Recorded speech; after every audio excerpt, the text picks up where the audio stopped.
On this episode of the Symphony of Success podcast, we're going to be having a conversation with Craig Strong. He is a real estate investor and serial entrepreneur. And has a lot of wisdom to give. Enjoy. Thank you, Craig Strong, for coming on. It's an honor to be with you. We're going to dive right into it. What inspired you to get into the real estate industry? It wasn't really an inspiration to get into it.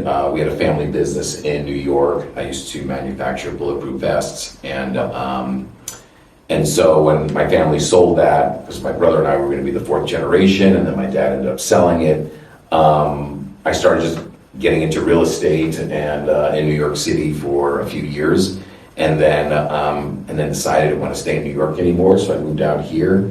I tried doing some other things, and then as I kind of got to know some of the other real estate agents back in like 99, 2000, I just realized when I saw what they were doing, I thought, I know I can do this and I can do it a lot better, and figured I'd just take a shot at it. So I kind of just fell into something and it just took off from there. Amazing. How did growing up in New York shape your character? You know, you become very street smart. You just, I always say to people that don't really get it, it's like you really learn how to listen. Sorry, that's my phone. Just turn that off. No worries. You look at shadows, you listen, and you just become very aware and very sharp. And the pace in New York is always quick. I mean, it's like I'm always joking around with people when I say if you're 5 minutes. If you're, if you're not 5 minutes early or late, and I'm always early for appointments, it's so rare that I'm ever late for an appointment. Like, there's definitely a reason, but that's part of growing up in New York City. And back in the 70s, it was pretty rough back then, and I don't think I would want to do it again, So I got through it, and I'm happy, and it all worked out. Amazing. I want to dive into your childhood a little bit. Can you tell me a little bit about it? My childhood, well, my parents got divorced when I was in the second or third grade. I think it was second grade. And then I just grew up with my mom and my sister in Manhattan. And then my brother came in for a few years. He's 6 years older. Okay. So it was really just growing up in the public schools in New York City. And it was, again, I'm sure it's different now, but it wasn't a great experience. And I had a lot of friends out in Long Island. My dad lived out in Long Island, so I spent a lot of summers out there. Working out there as like a cabana boy for the summers and things like that. And then in the ninth grade, I ended up living with one of my friends and his family. In the ninth grade, I lived with them out in Long Island because the schools in New York were just getting a little bit too rough. Really? So I did that. And then finally, 10th through 12th, I went to a private school in New York City to kind of end my schools in New York City. Where in New York? Manhattan. I grew up on 109th Riverside. Okay. Yeah. Nice. Yeah. So how would you say and really explain to people wanting to get into the real estate industry, how to identify and evaluate new opportunities and ventures?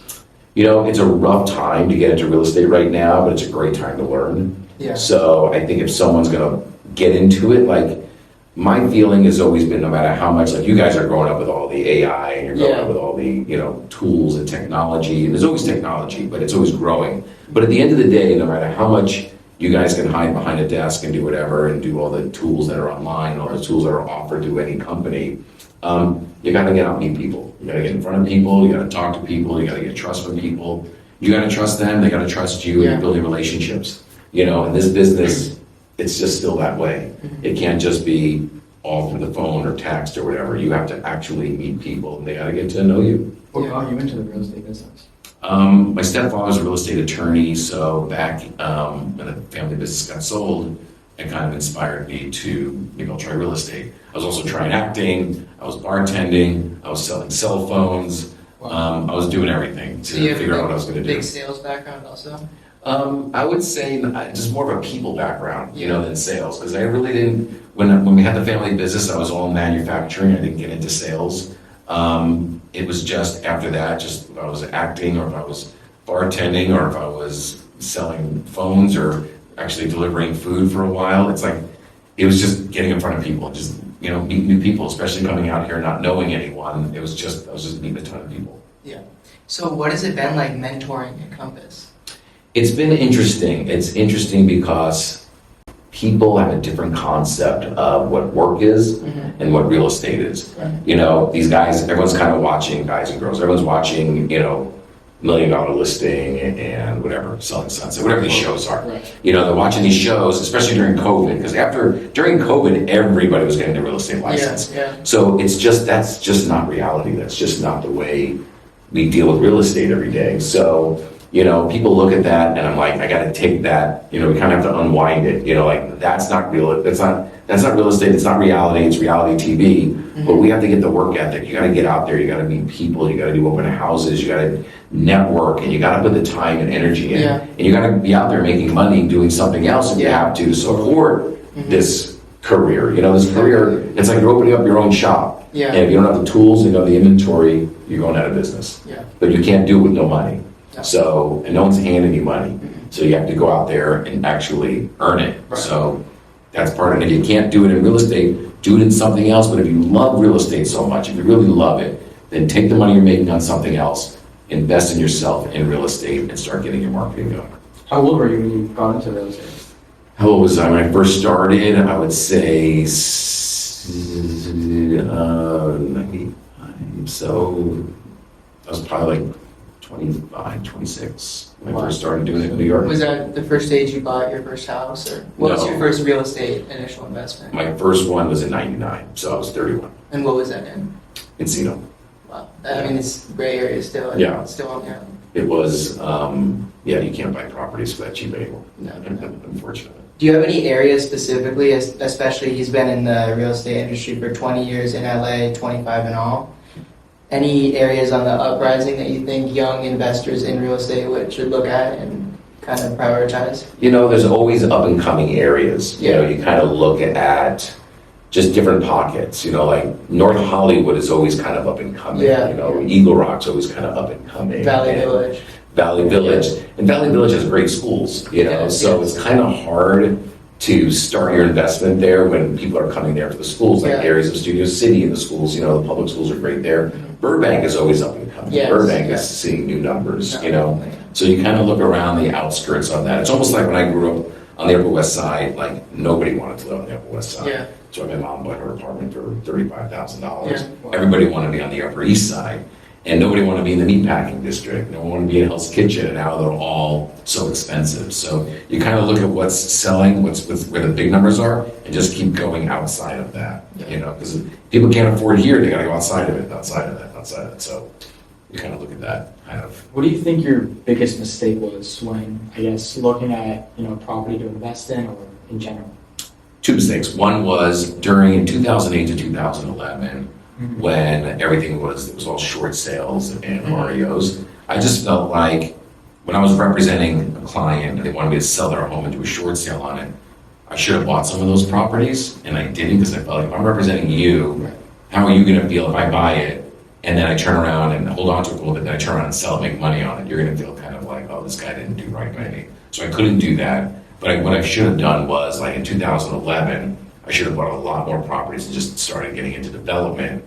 Instead of sticking with real estate, I should have just got into development. So That's you're what I saying when did. there's blood in the streets, buy? You know, if there's stuff, yeah. And even if you couldn't buy then, even if I didn't buy anything then at least in 2011, 2012, I just should have started buying some properties not as a real estate agent, just as a developer. Yeah. Bought them and just started doing, you know, some tear Yeah. downs and things like that. So would you say that given all that fear, a lot of your clients were manipulated by that, and were you trying to sway them in the right direction and they just didn't listen? Is that why they were pushing you to sell? No, I feel like why they were pushing me to sell their homes. They're selling their homes. So for- no, I always Better felt like, discount. I just felt like, you know what, when there were certain programs put in place to allow people to get out, where it wasn't really affecting their credit, and they didn't have to pay the difference or get taxed on the difference or whatever it was, the programs that they had back then it was worth it to do it, you know? Other than that, it's like, if you're gonna have to pay all this money to short sell your house, then just hold on to it, you know, as long as you can. But once they had the programs that help people get out, you know, then that was the time to say, okay, let me get out, let me start over again. How important would you say understanding market cycles in real estate is? It's very important. You should just know the cycles because people, you know, there's buyers out there that are trying to call the market. Like, Yeah. You're not going to catch it here. Yeah. You know, you're not gonna buy here, and you're not gonna sell here Yeah. unless you get lucky. You know, so you kind of look at what are you looking for, you know, and just know, like, if you hold on to your home, like when I bought my first house here in Toluca Lake, and that was in like 2001, then, you know, when the market hit in 2008, Yeah. I'm like, well, I don't have to sell it. You know I bought a little bit high in 2001, but it's 2008 now, and it was going up until 2008, then it started going down in 9 and 10. But I'm like, I don't have to sell it, so why sell it? Yeah. You know, it's still my home. So I just knew if I hold on to it long enough, eventually it'll come back around and I'll sell it for What more. comes down comes up. Which, exactly, so that's what happened, you know? Amazing. So when starting off in your real estate journey, how was it managing your professional life with your personal life? Was there any challenges? Real estate it's hard to, especially at the beginning. If you have a personal life and you're doing real estate, something's not right there. Really? Yeah, it's 24/7. You really have to be there for your clients. If you're not busy getting business, you know, then you're not going to get business. And even when you have a bunch of escrows going and you're busy selling properties, you still have to be busy getting more properties. So you're always kind of going and going and going. And if you're not, it's hard to have a personal life. It's hard to take vacations. There's some agents that are able to do it. I'm just such a control freak, so it's hard for me because I need to be there for my clients. I need to be there during the transaction and take control over what's happening, because otherwise it does get out of control. Definitely. If you were to give advice for a real estate investor starting at zero and give them kind of a clear plan or strategy, what would that be? It just depends on what you're looking to do. Are you looking to buy commercial? Are you looking to buy units? Are you looking to, because it's always, like I bought a house over here and I took the garage and made it to an ADU, right? So it's almost like now I have a duplex. Now the main house I'm renting out, and I'm renting out the garage that I converted to a 2-bedroom, 2-bath. So you can do things like that and do stuff like that in good school districts, so you know you'll always be able to rent them. And also be very careful who you're renting to, because once someone's in, it's hard to get them out, you know? So, and just be smart about your purchase, you know, that's all. How important is it to also trust your buyer? Like you just mentioned. Today it's very important, because now there's buyer broker agreements. They were always there, but now you have to have a buyer broker agreement. So if I have a buyer, if you're one of my buyers and you're like, well, I don't want to sign an exclusive agreement with you, well then how am I supposed to represent you? I don't want to just try and close you, I want to represent you. But now if you have a bunch of non-exclusives out there, then to me that's just, I don't trust that. But if you're exclusive with me, then I'm going to do everything I can to find you exactly what you want. You know, so it's a trust on both sides. Looking back at your overall whole career, it's been tremendously successful. This is a beautiful office. Thank you. What specific advice would you give to someone that wants to have what you have? You have to have patience, Yeah. and you have to put the time in, you have to work hard, and you have to get involved in communities, you have to, you know, and just get out there and meet people, and not just meeting, just, you don't want to meet people like, are you looking to buy, are you looking to sell? It's like, you want to genuinely just meet people, and people will know what you do, and over time they'll start trusting you. But if you're like, hey, you got any buyers and sellers? It doesn't go, people don't like that, you know? It's like, what do you do for a living? What do you do for a living? Oh, if I have someone, I'll let you know, and you just kind of, you meet friends and you start building stuff. But if you're expecting to make $1 million tomorrow, then you're in the wrong business, you know? How important is your reputation It's in real estate? It's everything. Yeah, because people, it's a small community, and like even with agents, because you have to have good relationships with agents, even though sometimes we battle. But at the end of the day, you know, you have to have good relationships because there's multiple offers or whatever. And also, it's like I like to know who I'm about to get into escrow with, and if it's someone I know that's going to be screwy because they've done it to me before, then I'm going to see what I can do to get somebody else in that escrow, you know, before because then I got to warn my seller, like, this guy's not a good guy. I don't know what's going to happen during escrow. We don't have anything else on the table. It's up to you if you want to take the offer or not. And it takes 10 years to build your reputation and 1 second to ruin it. Exactly, yeah. So, Especially on the internet today, I mean, buyers can just, or sellers can just ruin you if they wanted. They really wanted to. no, You know? and it's a scary time, so you really have to have, and show your integrity. Yeah, So people can vouch for that. yeah. You have to also know what's out there, because sometimes people put something false out there and you can fight that. Yeah. Has that ever happened to you? One time it was, I was representing this one seller, and his wife was a real estate agent, and didn't ask me we didn't have a referral agreement. It was a divorce situation going on, and the husband was even like, no, I want Craig to do his thing, and we're going to step back on this and let him. And I sold it, and then afterwards, she's like, oh, you owe me a 25% referral. I'm like, we were agreed upon that. We said no referral. And then she wrote something about it. So, you know, things like, it's like, come on, you know. Do you have any advice to people who are trying to, juggle a bunch of jobs, personal life problems? How could one manage it all and still become successful at it? Well, I think no matter what you do for a living, you're always going to have, if you're succeeding, you're always going to have people that want to take you down. You're always going to have relationship issues. There's no perfect life. There's no perfect happiness. There's nothing perfect. You're always going to have that. And just know, how are you going to get through your problem solution phases? It's always a problem. What's the solution? So whatever you're doing in life, you're always going to have problems. And so how do you handle it? Do you fly off the handle? You start guzzling vodka bottles? And I don't know. It's like, you got to find the right solution that works for you and everyone around you, so it's not destructive and it's productive. And you were able to keep going. You never burnt out at all? I've been burnt out for years. I've been burnt out for so long. But you have a family, and there's things you want in life. So yes, working 24/7 burns you out, especially if there's times you just want to go on the golf course 100%. and your phone is blowing up. Yeah. But that's the job, An amazing golfer, by the way. Thank you. Depends on the day. Do you have a mantra or a prayer that you say before every day at work or? Not really. I try and sometimes when I'm getting stressed, just kind of imagine. I'll start thinking about my golf swing, believe it or not, because it takes your mind off stuff. 100%. So it brings me down. Like I'll just be like, all right, this is getting nuts, and I gotta figure this thing out. But why was I slicing the ball yesterday? What was going on to my grip? And it does, and that's why sometimes I'll just go to the putting green. Yeah. And it's like I just want to go to the putting green and just putt, or just go chip, and I'll just go chip and just hang out there for a half an hour just to clear my mind, because it takes your mind off everything. So if you can find something like that in life that you like, so it's not, like I said, it's not destructive to the people around you, because then people are like, I don't want to be around this dude. Yeah. So what can you do that levels you out? That's something healthy. Sometimes it could be a spin class, or it could be, a Pilates class, or it could be a hike, whatever it is, you got to find that thing in life that just cools it all down. And so at least when you go home, you're like, okay, I'm stuck. I'm leaving it at the door, and I'm going to walk in. Would you say it's important to have a rival, like someone you can compete against to keep you growing? I think there's always competition, no matter what. It's always out there. So you don't need to say, I need a rival. You may have someone that you're accountable to and say, hey, let's make a deal this week. You do this and I do that. Let's see who does better at it. Like, it's a fun competition. Yeah. But there's plenty of competition that you're going to have no matter what. So you don't have to find it. It'll find you.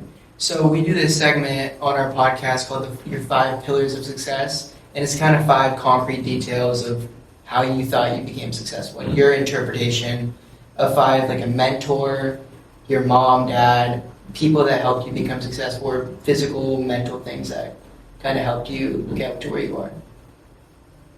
I never really had a pillars, because I didn't have a mentor in life.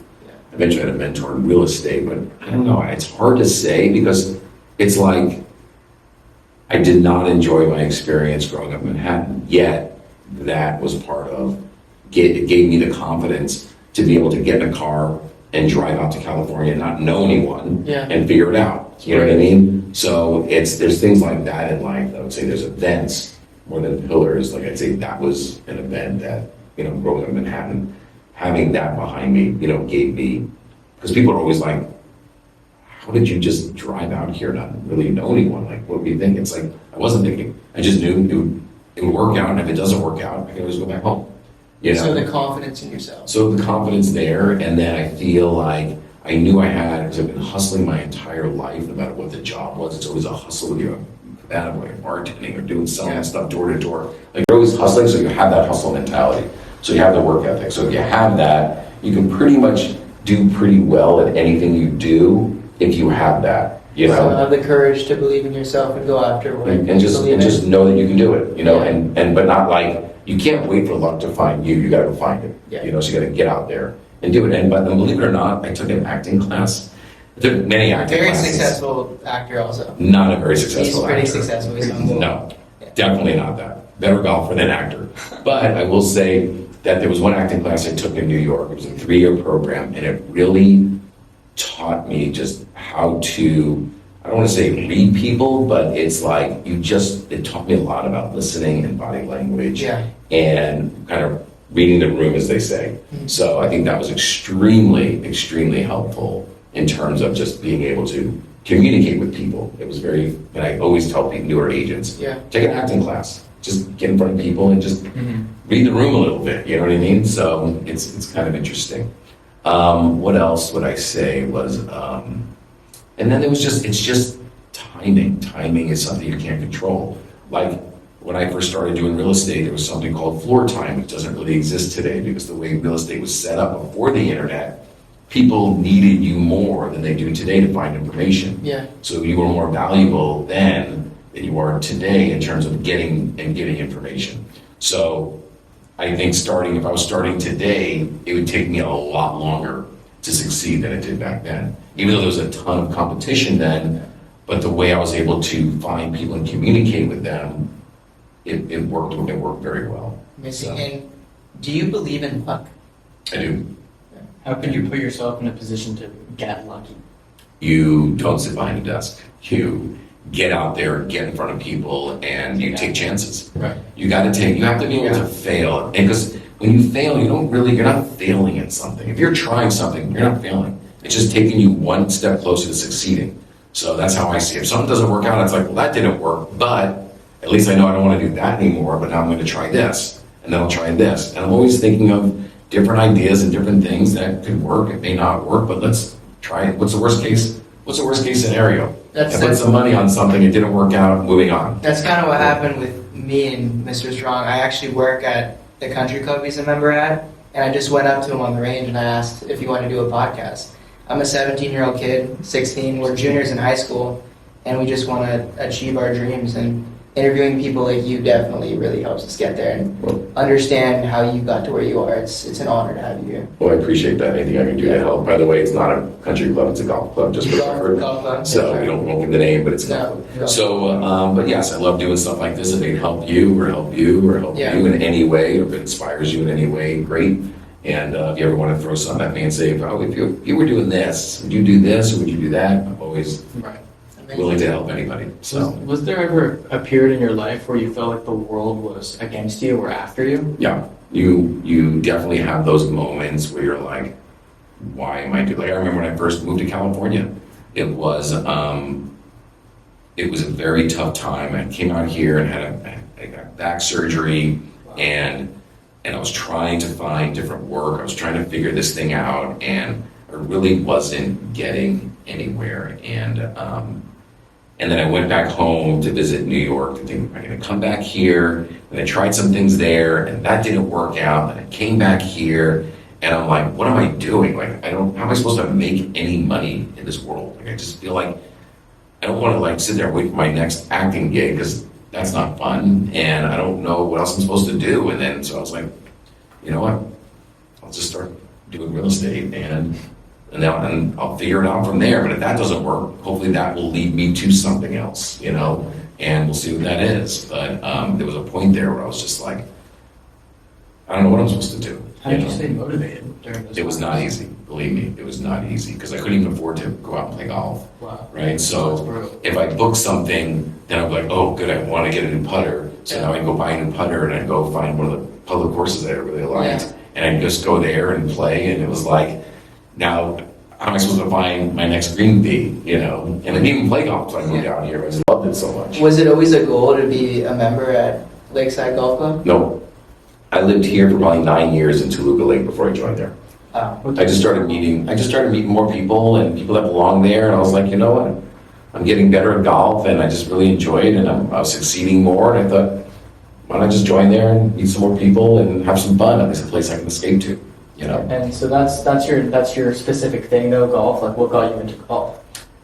I don't know, I just felt like when I moved out here, I'm like, I should have a convertible and I should find an outdoor sport that I like. Yeah. Because growing up in New York, you don't have that. So at least I didn't have that, of course. So I'm like, I'll get the convertible. And of course, when I got the convertible, then I had a kid, not much after that, and I had to get rid of the convertible. And then, because it was a smaller car. And then I just started playing golf, and I really just enjoyed it. It was fun. Yeah. So let's shift a little towards you give back a lot. You've given to many charities. What inspired you to do that? I think because I was never able to. Yeah. So it's always nice that now you get to a certain point where you're like, I like doing this. I can do this now, Yeah. and I want to do this. and I do a lot for this community, and I always Yeah. give back to this community because I do well in this community. So the only thing I feel is right is to give back to the right fundraising, the right charities, or whatever else that's needed. And it just feels good to do that, no more than just being able to do it.